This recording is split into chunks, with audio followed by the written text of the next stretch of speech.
Welcome to another video, guys. Today we will be reviewing this 2016 BMW M235i. Now, we just hopped out of a 2018 BMW M2, so I'm going to try to explain how this car differs in terms of how it drives on a canyon road. So the M235i is actually a little bit heavier than the M2 at just over 3,500 pounds. The M2 is about 50 to 100 pounds lighter. This car also has the N55 engine. It's a 3-liter inline-6 with a single twin-scroll turbo, and it pushes out 320 horsepower and 330 pound-feet. Compare that to the M2's heavily tweaked N55 that makes 365 horsepower and 343 pound-feet. This car does not have a rear limited slip differential, and it has an 8-speed ZF torque converter automatic. You can get it with a manual if you like to roll your own gears, but I'm actually pretty curious how this ZF Auto feels. In terms of the interior of this car, the steering wheel is starting to show some signs of age, but other than that, the rest of the interior is holding up pretty well. Dedicated buttons for pretty much all of your controls, and these red seats with the red leather accents on the doors.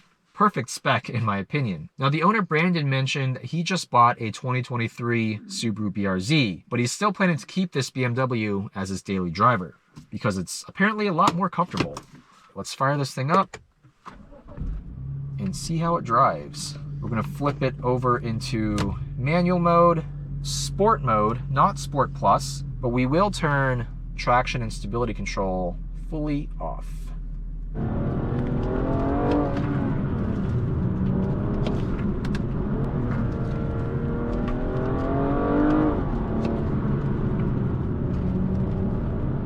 Pretty good mid-corner grip here.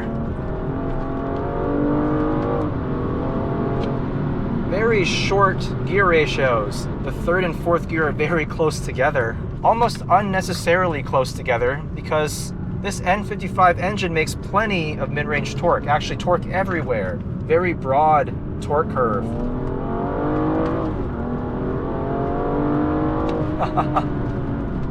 Pretty good straight line performance here.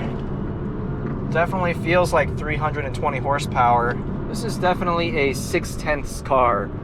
Doesn't really come alive when you push it to the ragged edge, if I'm being honest. It's confidence inspiring when you're driving briskly, but not when you're trying to explore the dynamic limits of the car. The automatic transmission shifts pretty quickly and very smoothly, but it doesn't have the snap feel of a DCT. Let me demonstrate that here. Second gear.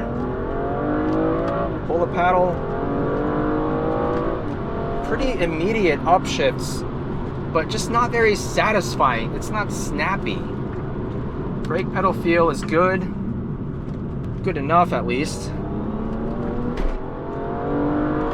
Look, this car has plenty of grip, helped by these PS4S tires, but the front end, the steering feel is just totally numb, even compared to the M2, which doesn't have great steering feel by any means. You can hustle it for sure on a canyon road, but I wouldn't say it's super thrilling or engaging. Let's try actually turning it into Sport Plus with dynamic traction control activated. Hopefully it makes the steering feel a little bit more connected, but I highly doubt it. Make no mistake about it, the M2, the full M car, is a lot more performance oriented. It has better steering, although still not great steering. It's quicker in a straight line. It feels lighter on its feet. The suspension feels a lot better controlled. And overall, it's just a lot more thrilling to push on a back road. This M235i definitely feels like its focus is comfort and everyday drivability. All right. Sport Plus mode. I tried to spin the rear tires there, but open diff means it won't give you controllable amounts of oversteer.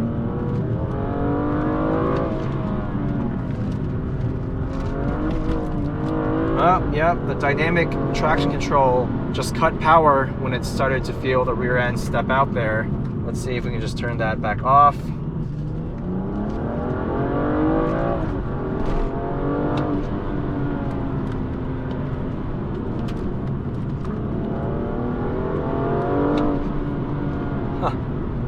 Brake pedal feels not bad, at least. Gives me the confidence I need to enter corners quickly. the torque converter really dragged between the gears right there. There's no real point to winding this engine out. It's definitely been tuned for a broad torque curve. Yeah, there's no real point to pushing this car much harder. I've already found the dynamic limits of this car, and I have to say it feels more like a run-of-the-mill 2 Series than the M2. Don't be fooled by the M badge. Even though it's an M235i, I think that M is more for show rather than an actual improvement to driving dynamics. If the M2 is a full-fledged M car, then the M235i feels like it offers maybe 60% of the thrills. From the numb steering, to the slightly laggy transmission, to the soft suspension and the lack of engine character, this really isn't much of a driver's car. Now when I back off, put it into automatic mode, into Eco Pro, and just cruise along, it's really refined. I mean, NVH levels in this are very low. I can see why Brandon is tempted to keep this car rather than daily drive his BRZ. It's a much more refined driving experience, as it should be for an over 3,500 pound coupe. It's got a pretty usable back seat despite only having 2 doors. Driving position is nice and low if you lower the seat, and everything feels like it just has a soft edge to it. It's nice and refined, but it won't light your hair on fire with the way it drives. As long as you understand what the M badge on this car is and isn't, this car is actually very good. It's a very competent little compact daily driver. But an M2 Lite, it is not. Now that being said, you can get one of these M235i's right now for around 25, maybe 30 grand for a mint one, versus an M2 is still gonna cost you around 35 to 40 grand. So for about 10 grand less, you do get a better daily driver. But if you're looking for driver thrills, even in the $25,000 to $30,000 range, there are much better driver's cars out there. So let me know what you think of this car. Do you think it deserves its M badge? Thank you guys for watching. Please subscribe if you haven't already, and I'll see you guys in the next video.